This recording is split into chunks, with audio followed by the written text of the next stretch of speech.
In 1766, a German mathematician named Johann Titius was playing with numbers when he noticed something strange about our solar system.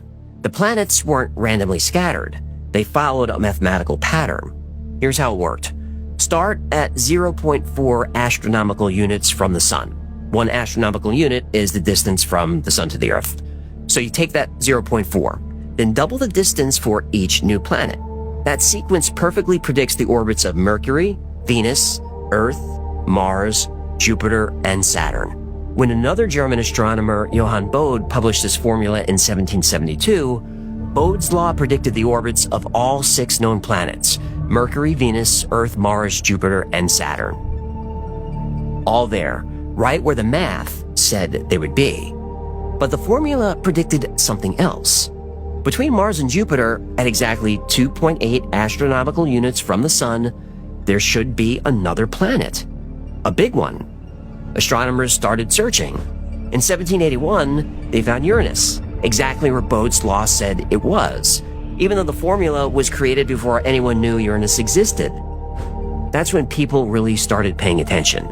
So where was this missing planet between Mars and Jupiter? Well, on New Year's Day, 1801, Italian astronomer Giuseppe Piazzi found something. A small object orbiting at 2.77 astronomical units, almost exactly where Bode's law said the missing planet should be. He named it Ceres. But Ceres was tiny, less than 600 miles across. That's a little smaller than Texas.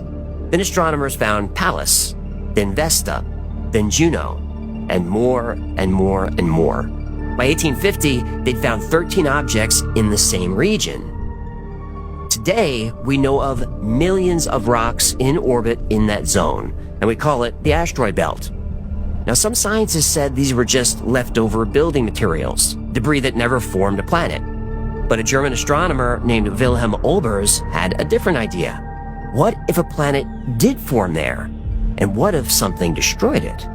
He even gave the hypothetical planet a name, Phaeton, after the Greek god who lost control of the sun's chariot and nearly destroyed Earth. When critics pointed out the asteroid belt didn't have enough mass for a whole planet, Olbers had an answer. If a planet exploded in the vacuum of space, most of it wouldn't stick around. The debris would reach escape velocity. Some would fall into the sun, some would fly off into deep space, some would vaporize. What we see today, maybe 5% of the original mass, is exactly what you'd expect to find from a massive planet that was destroyed. Then Neptune was discovered in 1846. That didn't fit Bode's law at all. Critics said the whole Bode's law thing was a coincidence.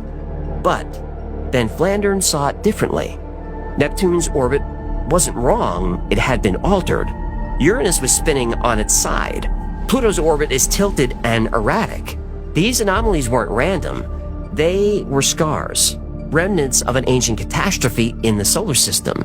There's only one event powerful enough to do this: the violent, instantaneous destruction of an entire planet. The math, the patterns, the debris, it explained everything. Bode's law wasn't wrong at all. Van Flandern believed a massive planet was there and now it's gone. And he could prove it.